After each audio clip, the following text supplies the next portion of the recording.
Even as we speak, this whole process is being challenged in court. We need not allow any gap, because so far, from the start to now, we have not allowed any gap.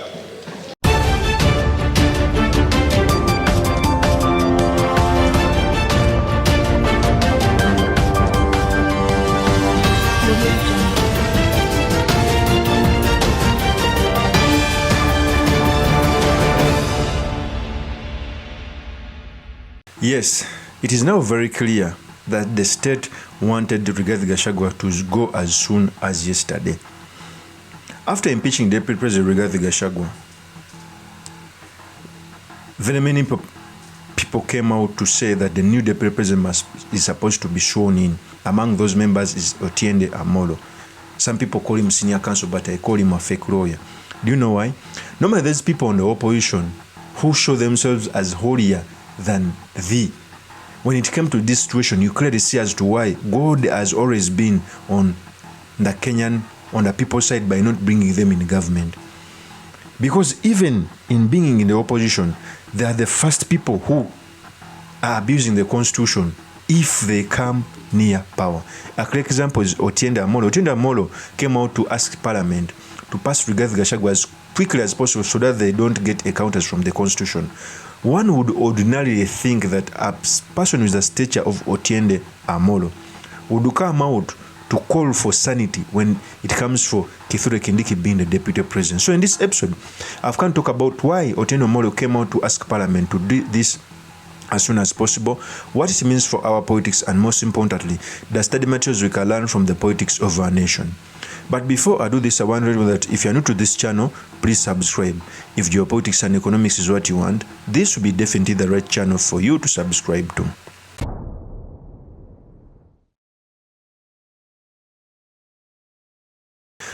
So, yesterday, Rigathi Gachagua was impeached. In fact, when he got sick, his lawyer came out to tell Senate that they should be given some time, which the Senate objected because they wanted it to be done as soon as possible. When he was impeached, a gazette notice was passed in the night, and today, ladies and gentlemen, in the morning, the name of Kithure Kindiki was brought in Parliament and it was passed. They whipped every member of Parliament to pass Kithure Kindiki. It shows you how William Ruto was playing ahead of Gachagua by bringing in ODM in government so that they can chase him. In this process, Otiende Omollo came out to say that this process is supposed to be passed quickly. If this statement came from a lay member of Parliament, maybe it would have been okay. But to come from a senior counsel who knows the law, it shows you that these people are worse if they get into power. Because by virtue of just nearing power through Raila Amolo Odinga working with Ruto and appointing ODM members, you clearly see the comments they do. Before I proceed, let me first play with the tape ads that Otiende Omollo was talking about this. Here is the tape. I know this is a serious moment in history. It is also a constitutional moment. I wholly agree with the Honorable Wanjala, Honorable Ruku, in terms of the mood of the House. However, Mr. Speaker, there are things we need to do for the record, not just for ourselves. Even as we speak, this whole process is being challenged in court. We need not allow any gap, because so far, from the start to now, we have not allowed any gap. Let us not be in a rush to allow a gap. I beseech members, let us vote electronically. It does not take time. Thank you, Mr. Speaker. Honorable members, let's not open debate on this. Electronic voting takes less than 5 minutes. I'm sure you know this. So since the House is nearly full, let's have the division bell rung for just 5 minutes. Then we draw the bar, you log in, and we call out the vote. And the majority leader and minority leader nominate one person each to act as tellers. Then with those who don't have cards, I said, you record at the table with the clerks.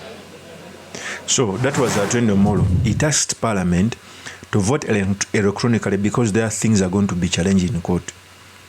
Coming from a position of a senior counsel, you don't need to say such statements, because you are as if you are saying that you must be quick so that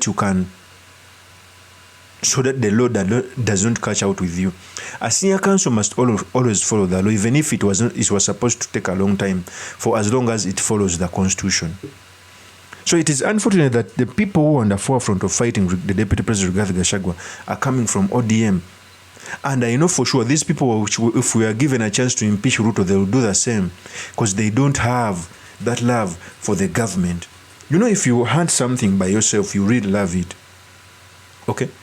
It's the reason as to why, even when they were looking for a person to bring this simple motion, they looked for someone who is not so attached to the Kenya Kwanza regime. I know his party, Mandeleo Chap is in the Kenya Kwanza coalition. They looked for Mutusi. They never looked for someone from Rift Valley or Central Kenya. For these people making a lot of noise, fighting Gachagua, okay, as if they liked President Ruto so much. Truth is, they don't like him.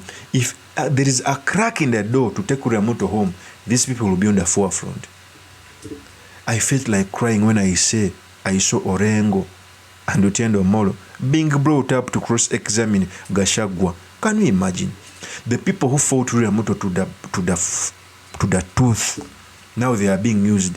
You know, such moments make me remember. You remember when Ruto was humiliated during the BBI rally in Bomas?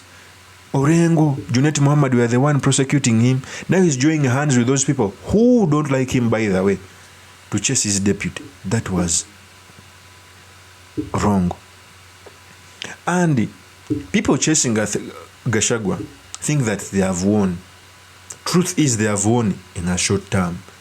In the long term, Gachagua is going to be a winner, because there is a reason for the impeachment motion to be not upheld in the courts of law, in a competent court. Okay. And it's going to be the deputy president, yet the opposition leader. ODM has succeeded to dismantle UDA. So Ruto has won in the short term. In the long term, Gachagua is going to win.